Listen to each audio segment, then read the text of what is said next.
You are listening to the Horse Radio Network, part of the Equine Network family. What a beautiful day for horses in the morning. You are listening to the #1 horse podcast in the world. Here is your entertaining look at the horse world and the people in it.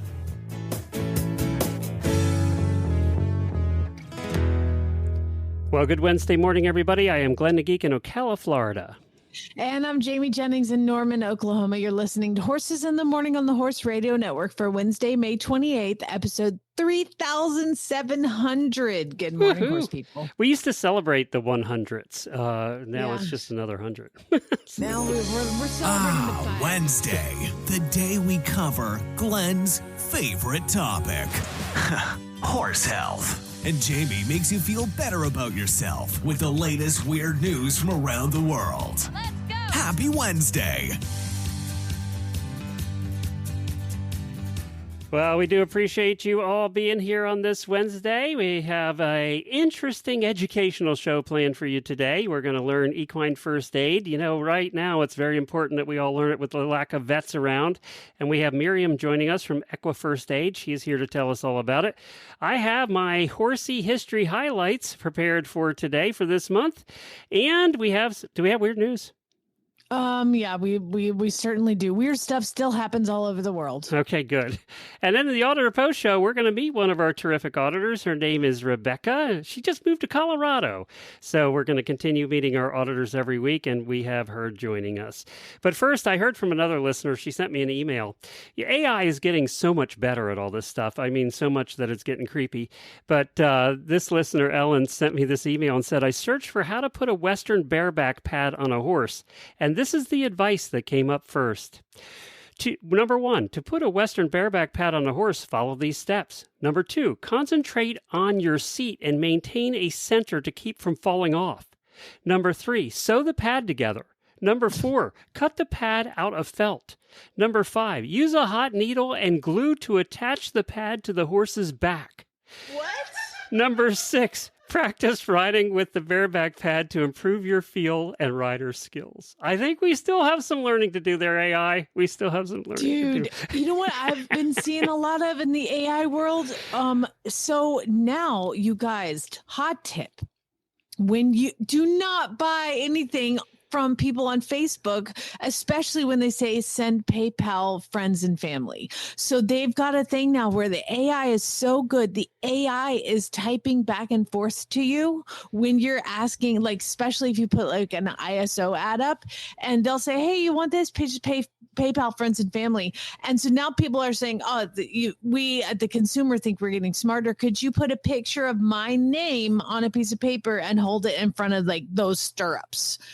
And AI takes a picture and makes a picture of their name on a piece of paper with somebody holding up in front of the stirrups. And it's all fake. Jeez. It's all fake. They are stealing your money. So anytime anybody says, oh, just send a PayPal friends and family because the goods and services, it just takes too long for me to get my money and all this. It's all garbage, all of it. So please, please, please, buyer beware, buyer beware, buyer beware. Wow. Isn't that scary? Yeah, it is scary. And also, using a hot needle and glue to attach the pad to your horse's back is kind of scary, too. Don't do that either. We don't advise it, or you're going to need the first aid we're going to talk about later. So her search was how to put a Western bareback pad on a horse. And that's what came up. Yep. How to make one and then torture your horse and send it to where you need the first aid that we're going to learn about. Cool. It is getting better. I'd like to know which one she used. That's kind of funny. All right, let's do some Daily Whinnies.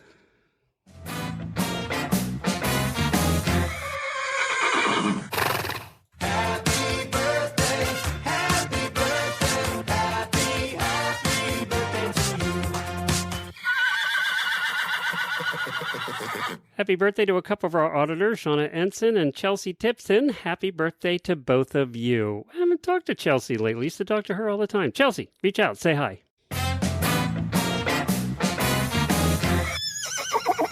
Oh my gosh, where do I begin with the Daily Whinnie? Because I feel like I need to give myself a Daily Whinnie for still being here today after the weekend and the S show that has been my life.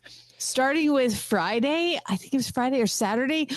The rain here, we've had like 6 inches in the last 30 hours. It's been, and last night was the first night we didn't have inclement storms coming to our house. You've had nothing but rain this year. Isn't Oklahoma supposed to be a drought state? I mean, you guys it'll turn off. The water will turn off in like a week, but it's just storm season here. I feel like it sounds like I know what I'm talking about, but apparently May just sucks everywhere in Oklahoma, and just watching the news every night and these storms rolling in, and we had golf ball size hail whacking our house. No. I posted it on my Facebook page. And what did it destroy this time? You haven't even fixed the last hail damage. I know, we still haven't got our roof from the last time. So we're just, because you can't get, apparently getting a new roof in the winter is not great because it does not hot enough to set. So we had to wait till spring. So we're just going to wait through all the hailstorms that are coming, right. And then we'll just fix it at the end. Good idea. But yeah, Chad was like, well, this is an insurance call. Yeah, I know it is, but everything is still messed up from last time. So what are they going to do? Do any of your cars not have dents in the top? So we have a garage for like our driving cars, but we have our truck. And so that thing is it's just a pockmarked mess. And I just don't care because it's a farm truck. So whatever, it's fine.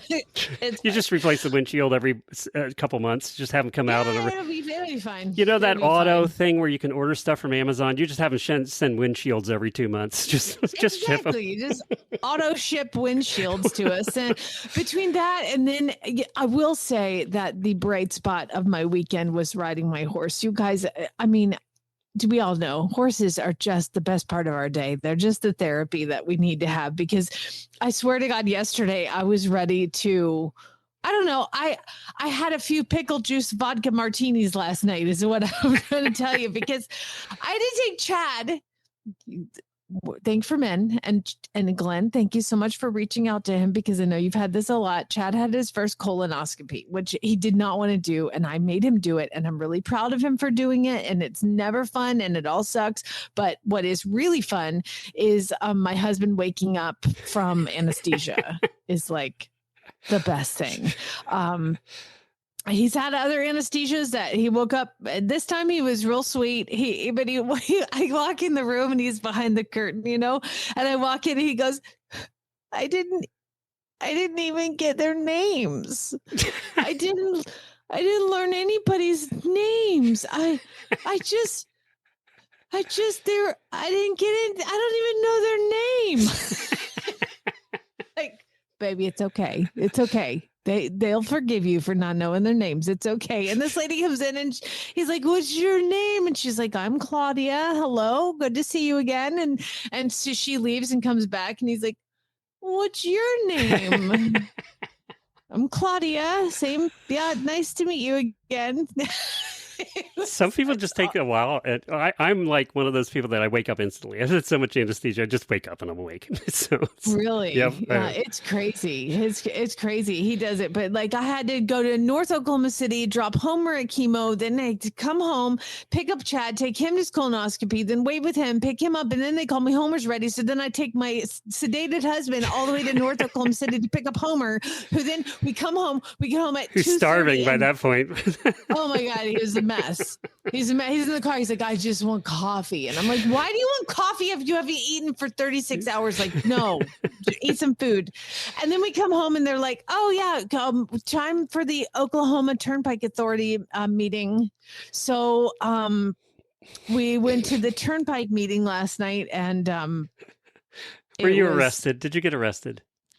They threw the guy out next to me, and I know that was only because he was taller and louder than me, because I was also participating. But I was kind of hoping I'd get thrown out because that'd be fun. A fun story. But yeah, we had a meeting with the Turnpike Authority and it's all garbage. And these people are all liars and politics are BS. And it's just shocking it's crazy. You posted a video on your page and people can go check it out on your Facebook page. And it's a video of the meeting. And Oh my God. There was not too many happy people in that crowd, and they were very loud. It's like, Yeah, it was pretty bad. So do they there check you for were. weapons? It is Oklahoma before you come They in. did not, but I am surprised that they didn't. They did have a lot of armed security, like off-duty police that were paid to be there. They were everywhere, swarming the crowds for sure. It basically, there was a protest, and all of us, never a good reason to be on the news, but every news channel was there. I'm on the front. Chad and I and the mayor are on the front page of the paper this morning for Norman. Oh, wow. It was just a hot, heated mess, and it's just heartbreaking and awful. And Is it still hopefully our scheduled to voices- come over across your house? Yeah. So what they initially did was they're making a they wanted to make like a north-south connector to a freeway up north of us, and so they made this connector run over the lake, and then those people who had their homes around the lake got it stopped because they're gonna the water quality of the lake is a question, and they're didn't do- rich. So there's that. and they didn't do environmental impact studies and all this. So now they're like, we're going to move it west, and west is my house. So there's all sorts of, we have like this state rock, the rose rock. I've put bat houses everywhere to attract like bats that are, Rare. They're rare, protected. And we have all these things. Oh gosh. And so basically they want to move it west, which is like half a mile, which would be my house, or just to the west of me, which is my next door neighbor's a turnpike. All of it sucks everywhere. And if you look at the city of Norman, it doesn't make any sense to put a turnpike in. I don't need to get into politics, but basically they want to just destroy our city. And those of us who live kind of out here, we all have 20-acre farms. Everybody has farm life, and they're like, it's not populated. We'll just run a turnpike through there. It's like, the reason we live out here is because we didn't want to have access to the city. We don't need it, so it's pretty frustrating. And they talk about all the traffic in downtown Norman, and I'm like, y'all, this not traffic. Like, traffic is Atlanta or Dallas. Yeah, exactly. Or LA. You did Atlanta traffic for 10 years. You know what traffic is. Yeah, this is hilarious. You guys think in Atlanta you wouldn't go anywhere near 5 o'clock. And here you go wherever you want at 5 o'clock. Nobody cares because it's not that bad. So it's just a mess. This just sucks. Especially since you guys just moved there. It's a really nice. You build a nice. It's all nice. I know. And every time people learn where we live, they come up to us and apologize. They're like, "We're so sorry that How you about moved Patty, here." your neighbor? Same thing. Yeah, it'll either. So Patty lives 2 miles away. She's so a listener too. Basically, they're slated to put the turnpike between our houses. Oh. Is kind of the general thought. So either the turnpike is going to be like on my window right now, I'm looking at a forest, like 20 acres of trees, and that would be a turnpike. So you guys will be hearing turnpike noise while I'm doing this show. That's how close it would be. Yeah, see, that It's really awful. sucks because if they're not going across your property, not buying you out, right? Exactly. Then you're stuck because now you can't sell it either. And who's going to want Right. property next to a turnpike? So either they bulldoze my house or I stare at one every day when I drive down my driveway. It's awful. I mean, that's awful. I can't believe that this is a thing. And if you look at the city of Norman, it makes zero sense to do it. Sorry, the soapbox. I obviously I'm a little fired up Well, about you should it, be. so I mean, I think we all feel for you. So you should be. Thanks. Well, let's get into some horse talk, okay? I'm tired of talking about politics and All right. BS. Let's do that. First, tired of tack that breaks the bank? Trot on over to statelinetack.com and discover Stable Steals. Amazing deals on top brands that you and your horse will love. But hurry, these steals won't last forever. Find your next stable essential for less. Shop Stable Steals at statelinetack.com. That's a lot of S's. And also, don't forget, we still have the HRN coupon code is active. Get 30% off any order of $120 or more, and use the coupon code HRN at checkout. Some products are not eligible for the additional discount due to manufacturer restrictions. They are noted in your shopping cart. So just put all the crap in your shopping cart, put the code in, and you'll see what comes up. And now it's time for this month's Horsey History Highlights, a look back in time at some intriguing horse stories of the past. And I have some fun ones for you today. The first one was actually provided by a listener. Linda emailed me this one. So, Jamie, let's go back to the 1890s. The horse and buggies are king. Roads are, by and large, horse roads. Then the noisy, sputtering contraptions called automobiles started arriving, and they were really noisy and sputtery back then. And the antagonism by horse people towards motorists got really bad. So there was this kind of war going on between the horse people and the car people. So horses were terrified of cars, and the roads, you have to remember, were pretty narrow back then, too, and often rutted and stuff from the horses. Muddy and... Yeah, Ugh. so it was a mess, and, cars were getting stuck. Horses were not liking cars. It was a time of transition. So horses would rear up and bolt and break away and break harnesses or bolt. I know a little bit about bolting horses and carts, so I'm familiar with that feeling. In rural Pennsylvania, a group of fed-up citizens formed something truly unique, the Farmers Anti-Automobile Society. How do you like that one? Yes, you heard that right. They proposed to deal with the new cars by having some new regulations. So they drew up regulations for motorists. Now, this was for the motorists to do, because remember, this was the Anti-Automobile Society. And this is pure gold. And you're going to laugh. So the rule number 1 for nighttime driving, automobiles traveling on country roads at night must send up a rocket, like a flare, every mile, and then wait for 10 minutes for the road to clear. So, that's not going to terrify your horses. So basically, yeah, they didn't have headlights. You don't even think about that. Yeah, well, and even if they did, they were dim, right? They weren't very bright. So, yeah, you would have to send up this flare, which would scare the crap out of your horse, and you'd be going anyway. So I guess the idea was that after the 10-minute grace period, the driver could proceed with caution, blowing his horn and shooting off Roman candles to make sure that the horses knew they were coming.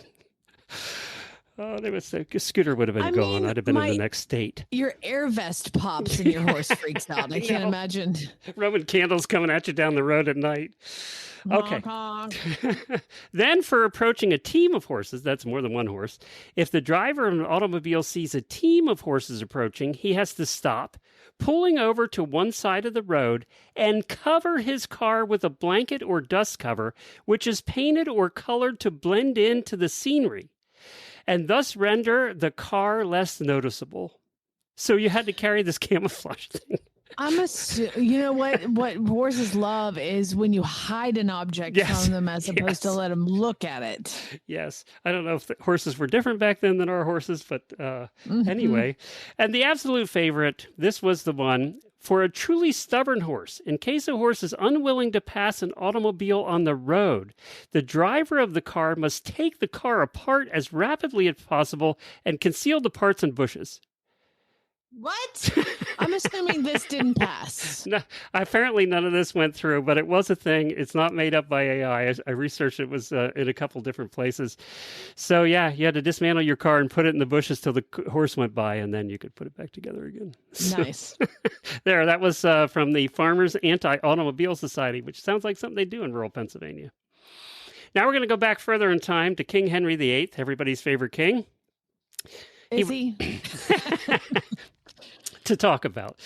He was not merely a monarch, but he was a huge equestrian. Horses were integral to the Tudor court, to obviously warfare back then, but also jousting, hunting, royal processions, just getting from place to place. Everything was horseback. And he was a renowned horseman before his fat days. This was when he was his skinny days, when he was doing jousting and still could lift the lance.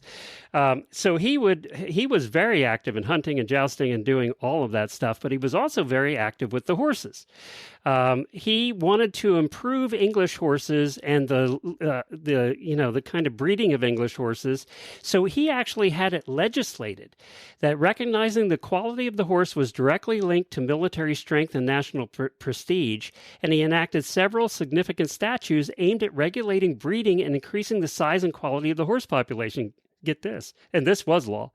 The most noticeable of these was the Horse Act of 1535, which mandated that landowners of a certain income keep a specific number of breeding mares of a minimum height. Furthermore, it prohibited the pasturing of undersized stallions, particularly in certain common lands, to prevent the propagation of smaller, less desirable horses. These acts underscored a systematic approach to horse breeding, moving beyond individual preferences and establishing a national standard, especially for the size of horses. They were trying to get bigger horses. A crucial aspect of his breeding program was the strategic importation of superior stock, and specifically Barbary horses from North Africa were particularly prized for agility, endurance, spirit, and making them ideal for cavalry and improving existing bloodlines.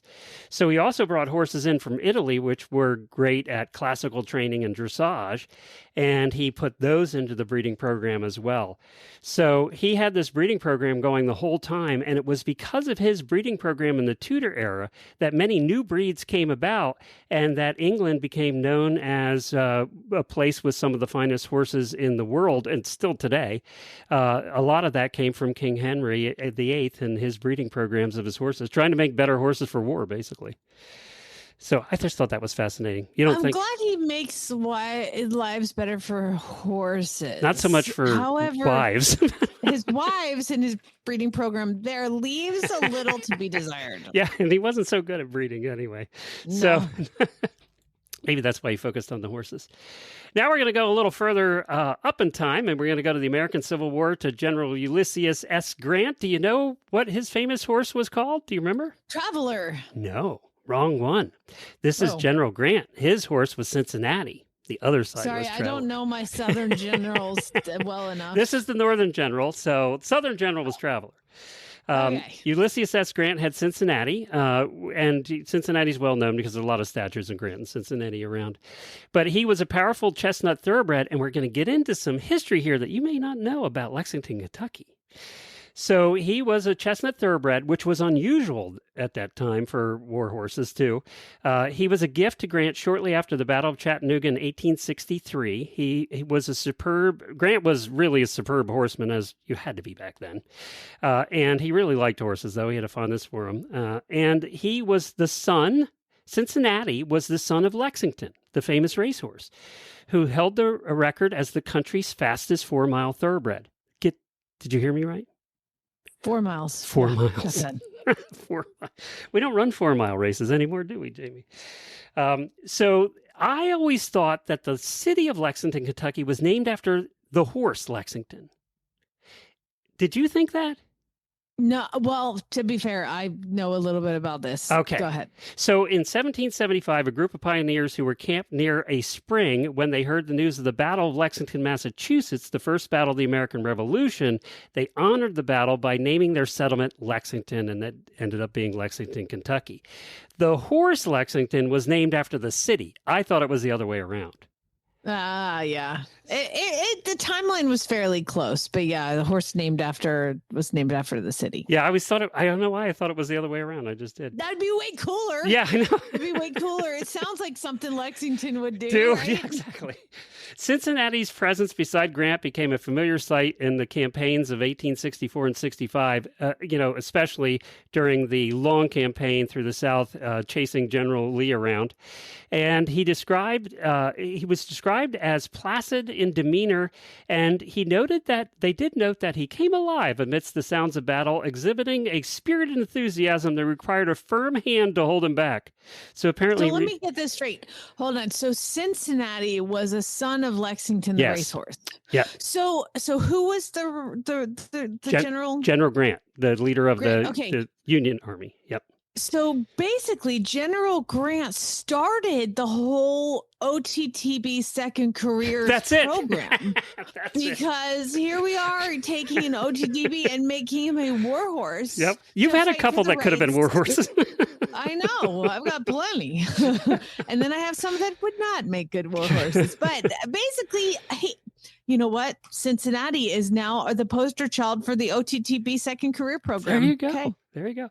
And apparently Grant was so infatuated with this horse that he only permitted a few other people in the history of the horse's lifetime to ride him, and one of them was President Lincoln. He rode Cincinnati daily during his visit to Grant's headquarters when he visited him. So when Lincoln would go out and visit the headquarters, he would allow the president to ride his horse. One of Cincinnati's most enduring claims to fame is his presence at the war's conclusion. It was Cincinnati that Grant rode into the McLean House at Appomattox Courthouse for the surrender when he met General Lee there for the Confederate surrender. He kept him around. He really liked this horse, so he kept him around after the war as his own personal horse. He was offered, immediately when the war was over, some rich guy offered him $10,000, which is equivalent to $188,000 today for his horse, and he refused it. He didn't want it. He kept the horse. And he kept the horse all throughout his life. It accompanied him to the White House during his presidency. That's the horse he rode during his presidency. And he put him out to retirement at a friend's house in Maryland. Cincinnati passed away in 1878, which I'm not sure how old he was, actually. I don't have that.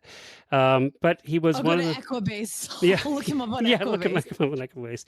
So, yeah, he was quite popular with Grant during the war and after, and he really loved his horse. So there you go. There's my Horsey History highlights for May.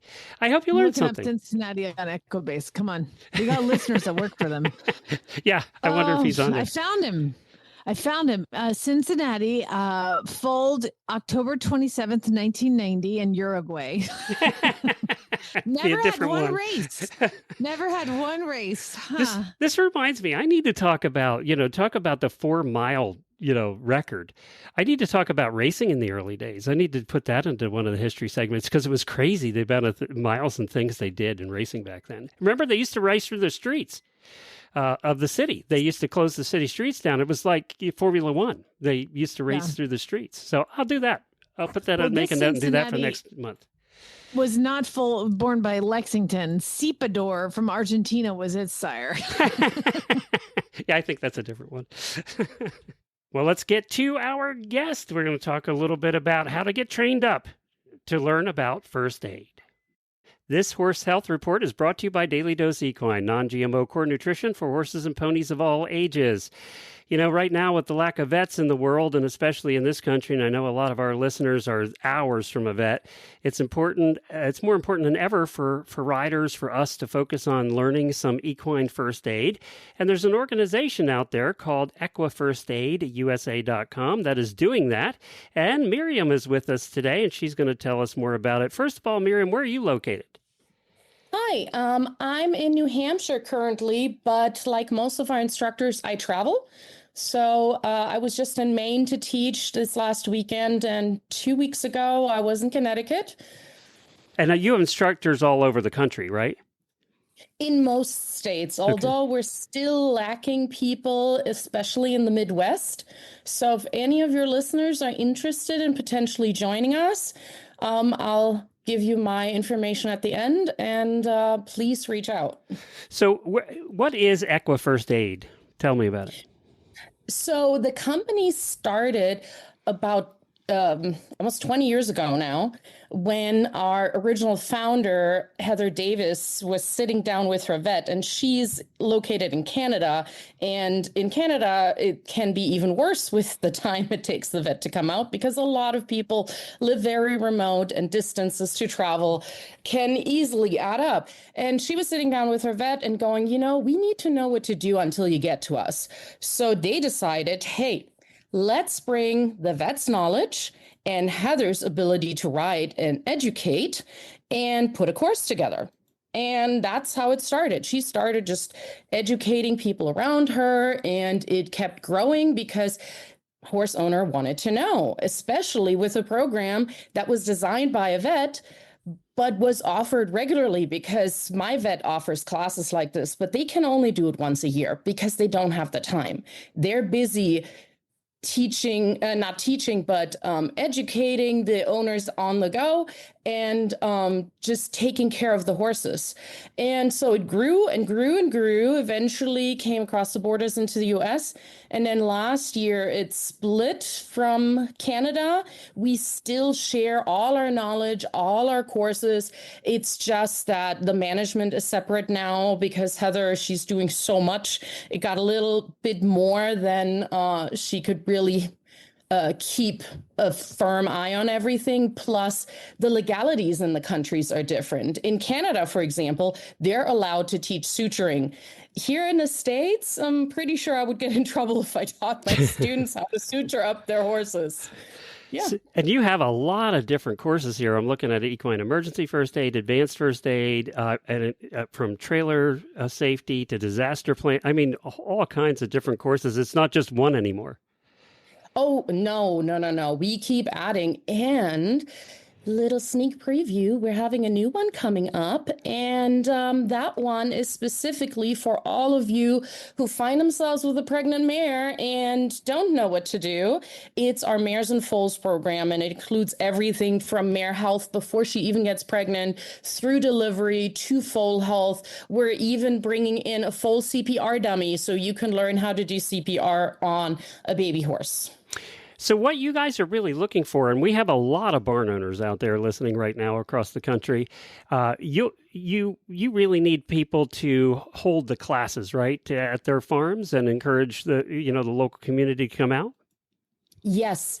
We always need hosts. I mean, I can teach at my barn, but that limits my reach because I have people who may drive 2-3 hours. But if I can drive the 3 hours, now I can reach people in a huge radius in that area as well. And the nice thing for the host is that it is pretty low key for them. All they have to do is offer us a space, get some horses ready for us, and help us put out the word. And we do everything else. Plus, the host gets a free tuition, at least one. If it's a big class, we usually give more than one. And for 501Cs, we all tend to either donate back or give a whole bunch of free tuitions. Example, I was at a sanctuary in Vermont, and they have 4 full-time staff, and I certified all the staff for free. Plus, I left a whole bunch of first aid supplies for them. So any hosts, please shoot me an email at equinefieldready@pm.me, or just look us up on Facebook or through Google. And we'll hook you up with an instructor, and you can just sit back, relax, and learn. I think it's a fantastic idea, and it's needed. It obviously is needed because, where you get this kind of training, you're right. Some vets do it. Not all vets do it. So, and then some people are just not close enough to make it happen. Is it a one-day course usually for these? Yes, we have courses that are about 8 hours. That's the longest. But then we also have short courses. Our backcountry trail rider course is only about 4 hours, but it teaches you everything you need to know to plan, prepare, and react if you're going out in the backcountry. And when you're out on a trail ride, even if you usually have good access to the vet, all of a sudden you may not. And you need to know how to communicate, how to call for help, what to do if you get lost. And all of that is in that course. So what's, you've had a lot of people taking this. Have people used it and got back to you and said, hey, look, I saved my horse? Or have you had any of those? That's actually my favorite part about teaching. And I personally have had a lot of students reaching out with stories about, oh, my horse got cast and I knew what to do. Or in one rather sad case, sadly, my horse passed, but thanks to the course, I know that I did everything possible. But my favorite story actually does not come from one of my students, but from a fellow instructor's. So what happened was that this particular person was out on a trail ride. And when I say trail ride, I'm talking about real backcountry riding. They were about a 2-hour walk from their trailers, and the trailer was at least 2 hours drive from the nearest vet. And they were riding along, and something spooked one of the horses, and the horse slid off the path into a river. and they got washed along for almost 20 minutes before they could get out. And by the time they got out, the horse had a major wound on one of the legs. It was an arterial bleed, which for the listeners who don't know, arterial means it's coming directly from the heart. Yeah, that doesn't sound good. Yeah, it's bright red and it's gushing, and you're going, oh my God, my horse is going to bleed out. Little peace of mind for everybody. It takes an average 1,000-pound horse a minimum of 30 minutes to bleed out, because is that right? Yep. They have a high blood volume and a slow heart rate, which is really nice. But this is where the story really starts going into first aid, because thankfully they had taken the first aid course and brought all the supplies. Now they started bandaging, and they did a really good job because they had a 2-hour walk, and they kept walking and walking, every once in a while stopping, checking if the bleeding got worse, adjusting, adding another layer of bandage as needed, and finally got to the trailer, loaded the horse up, drove it 2 hours to the vet. The vet fixed up the horse, and the horse was fine. The horse did not go into shock. The horse did not have any lasting damage. The horse, of course, though, like all of our horses are really good at, as soon as they got home, ripped it open again. They had to go back to the vet. Of course they did. But he made a full recovery, and he was right as rain. And I know in my younger days, I went on trail rides, and I never took first aid supplies with me because I didn't know better.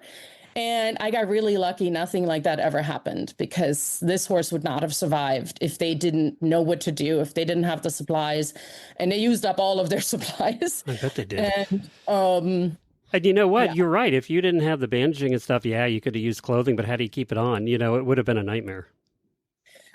Which at Equine Fair, Ohio, where I met you, Glenn, I actually did a demo on being a field medic for your horse and creative first aid solutions, because even at the barn, you may not always have exactly what you need. Some barns, you may share a first aid kit, or somebody rated yours, so things are missing. And that's actually my favorite part about teaching, because I don't just teach my students how to do it in an ideal scenario and with the perfect supplies, but I teach them to think. And for the listeners in my generation, I like to MacGyver it. So do the barns that are acting as hosts, do they have to pay anything, or is it just the students paying for the courses that come to it? So the barns that host do not pay for the first tuition or for hosting us in general. If, of course, that barn wants to enroll a whole bunch of people, then it's negotiated how many of them are free, depending on how many paid students our instructors have. But generally, they don't pay for us coming. And I'm seeing here, I mean, I assume these prices on the website are accurate, like from $99 to $200, basically, to $169 for depending on the course. Yeah, so the half-day courses are $99, the full-day courses are $169, but a lot of our instructors will give discounts if you take, for example, the standard and the advanced first aid together, or if it's a family. So we have a little bit of wiggle room on that. But yes, those prices are accurate. And our mini courses are $70. But if there was a huge facility that had a big event going on, we could actually negotiate prices down because we would have a large group. So the basic thing, just contact you guys and you'll work it out. That's what it sounds like. I think this is a fantastic idea. It's an excellent program. It's something that we all should have some experience with, even us horse husbands, because occasionally we're stuck taking care of the horses. So, and that's always when they do something, is when my wife goes away. That's when they decide to get in trouble. So every single time. I love this. It's Equi-First-Aid-USA.com. I'll put the link in the show notes. Also, your farm is Alls Park Hill. Am I right? Yes, that's my personal business. All of us instructors are independent certified and licensed instructors. So each of us has our own business. I'm a team leader. That means that I can train new instructors and help them grow. And our CEO is Amber Palmer. She is located in Washington State, which is kind of nice because we kind of wrap the whole country between the two of us. And she's just wonderful and fabulous. Well, I know you guys aren't making a lot of money doing this, so I thank you for putting in the effort to help, to help people save their horses when they have to. And, I know it's a labor of love. So, Myriam, we really appreciate you doing that for all the horses. And I hope some of our listeners can get involved either as hosts or instructors or just go take a class. As horse owners, we spend a lot of time on the road. Let US Rider help keep you covered. Our equestrian motor plan offers fast, reliable, nationwide service from our highly trained roadside assistance team. 24/7 coverage for both you and your horse.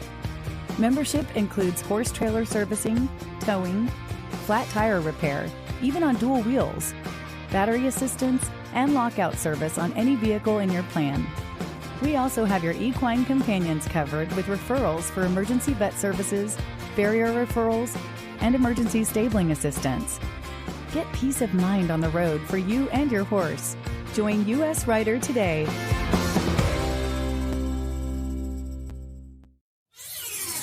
Time to learn why some days you're embarrassed to be part of the human race. In Jamie's Weird News. Oh, yes. Weird things keep happening all around the world. And I think we're going to stay pretty close to home. We're going to stay right here in the United States this time. So proud. But I would like to thank the people that helped submit weird news stories and let me know what's going on in their neck of the woods. So if you're ever looking through the news and you think, oh my God, that is super weird, send it to me. weirdnews@horseradionetwork.com. Just like Janelle, Delia, Aaron, Julie, Laureen, Carrie, Lindsay, Melissa, Sarah, Jenny, and Kelly all did. Thank you guys so very much. I appreciate it. We're going to start. You know what? We were just in Kentucky. Let's go back to Kentucky, shall we, Glenn? Yeah, let's go start there. I like that. Okay, Bell County. It's not Florida, Kentucky. so. Oh, we might make a visit to Florida. We'll see. I don't know how to start telling this story because the punchline is the story, but there was a Bell County deputy. The police were called in Bell County, Kentucky, and I imagine the phone call went something like this. 911, what's your emergency? Or, well, it's Kentucky. 911, what's your emergency? See, the problem is there's a bar. There's a bar, and it's in my house. I'm sorry, what did you say? Yeah, there's a bear in my house. I need you to come out here and get this dang bear that's in my house. So the police come and they get the people out of the house and they close all the doors and they're like, they call somebody to come and tranquilize the bear to move it. But the tranquilizing guy with the gun took too long. And finally, they just opened the door. They let the bear go out the front door. You know what?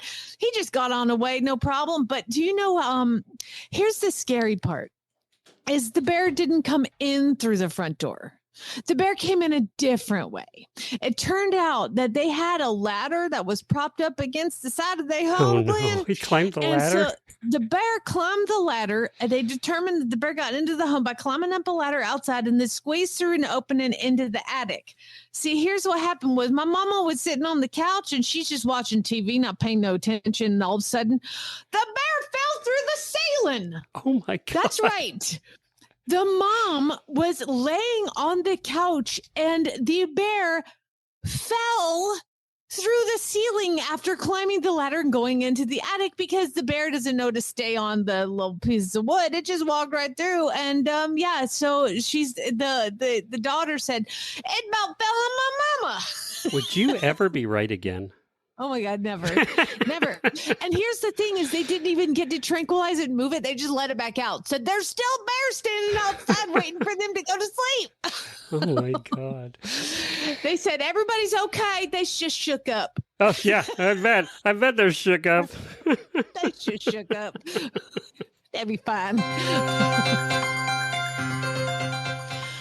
Well, we're going to go to Texas now because a Texas man felt like he needed to make a lawsuit against Whataburger. You know, Whataburger, the fast food burger chain. I like their burgers, by the way. I eat there when I go to Texas. Well, let me tell you something, Glenn. If you need something done at Whataburger, if you have an allergy to food, don't order. Maybe if you have an allergy to food that is severe, don't order fast food. I feel like the person making your burger is 15 years old, most likely. So it's a teenager making your burger, and turns out you can ask for no onions, but sometimes mistakes are made and onions get put on your burger.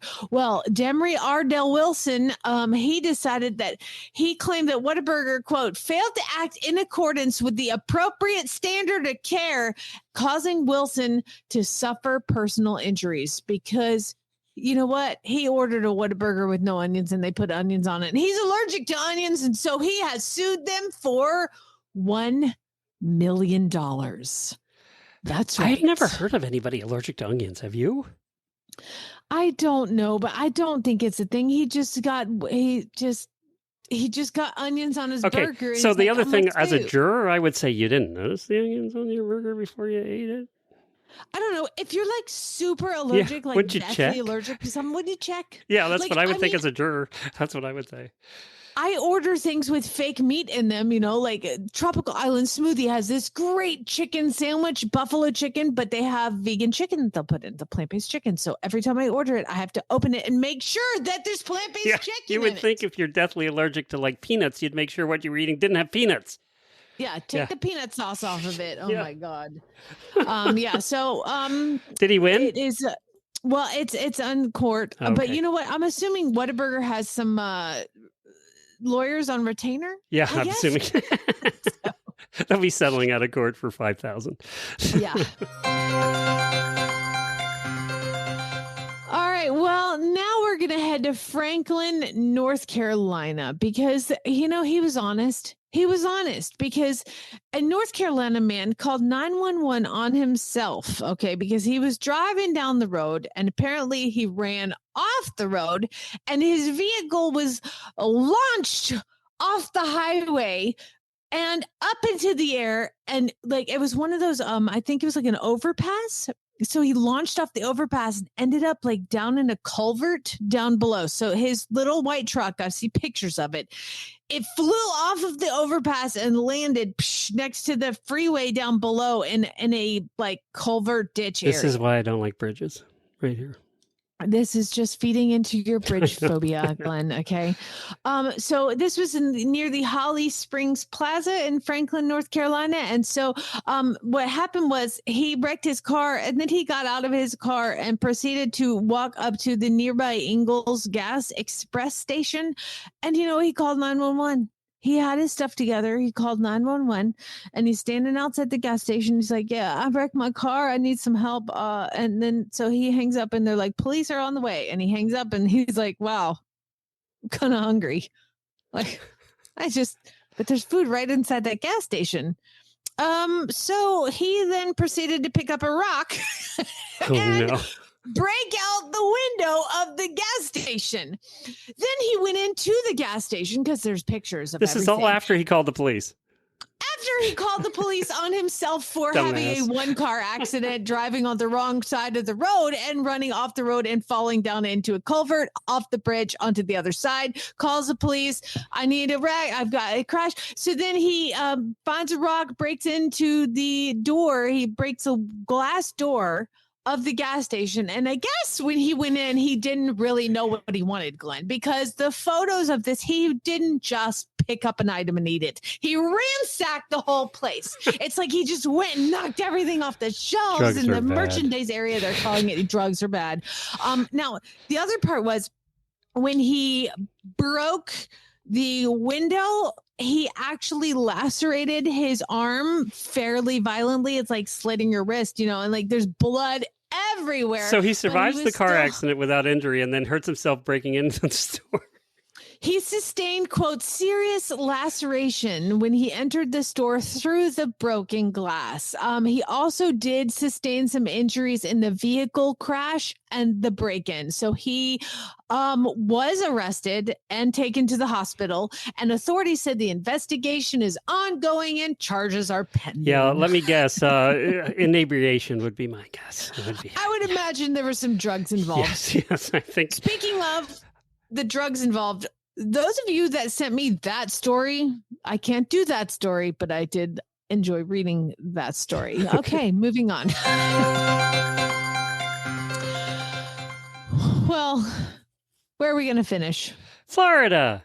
You got it, baby. Florida nurse. Okay, so there's a nurse. Her name is Allison Swan, and she's at home with her wife. And you guys, drugs are bad. Nothing good happens after midnight. Well, our parents told us nothing good happens after midnight. Well, Allison Swan, a registered nurse in Port St. Lucie, was at home, and her wife. It was 3:00 in the morning. Okay, 3 a.m.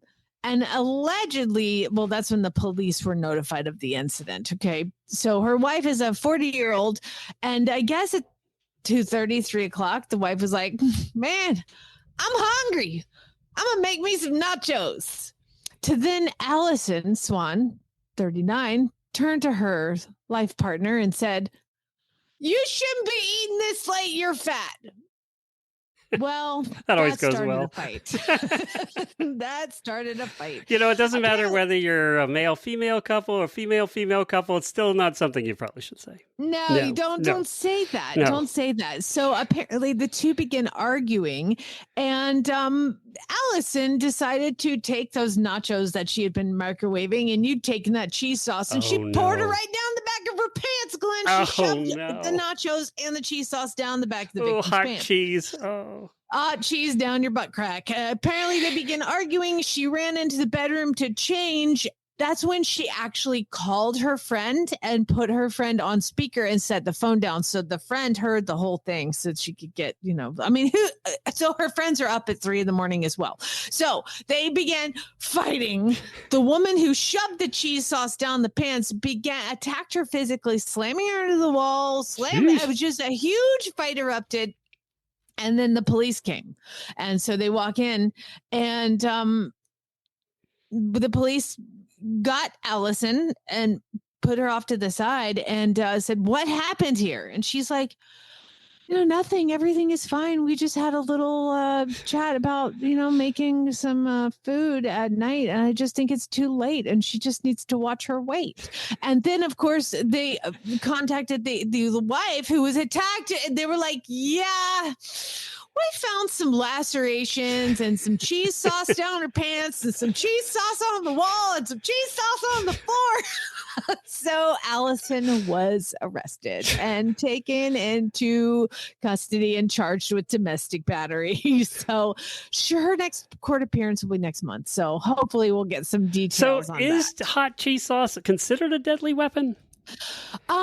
It apparently causes domestic battery, so there's that. So you can't pour hot microwave cheese sauce down your spouse's britches, okay? We've all learned a life lesson here today, people. So she's going to be in jail with these hardened criminals who are killing people with knives and guns, and she's going to have to say, yeah, I attacked her with cheese sauce. Yeah, I poured cheese sauce down my wife's pants. That's going to go well. It's a new weapon that we're learning about here on Horses in the Morning. Hot cheese. That's going to go well. All right. Well, thank you, everybody, for submitting. Where do they send ads if they want to send them to you for next week? If you see a weird news story, send it to weirdnews@horseradionetwork.com. Thank you, everybody, for joining us. I usually end with something interesting or a meme or something at the end of the show. Today, I want to tell you that, we're losing so much land that we ride in across the country that's being taken away from us, so we can't ride there anymore. By turnpikes, yeah. Yeah, they're looking to reverse that in Daytona Beach. So one of the county officials in Volusia County, which is where Daytona Beach is, has proposed that they open up a good section of the beach to horseback. because there's already cars on the beach in Daytona Beach. And they're going to experiment with it with like a mile or two section at the one end, and they're going to see how it goes. And the goal would be to open up Daytona Beach to horseback. So we'll see. But then we have the problem with the horses and the cars together again, and we have to shoot up flares and fireworks, and it's a whole thing. So I can just see it happening now. They're going to be like, these horses pooped on you the have to beach." wear the poop bags for the horses. That's already in the. Oh my God! Yes. But then you got rednecks throwing cigarette butts and beer cans into the beach. Put a diaper on them. They pee out there too. Yeah, it's not the cleanest beach in the world. But there you go. That was some good news as far as riding places are concerned. Thank you, everybody, for joining us. We appreciate it. Hang on, auditors. We're going to meet one of your fellow auditors in the post show.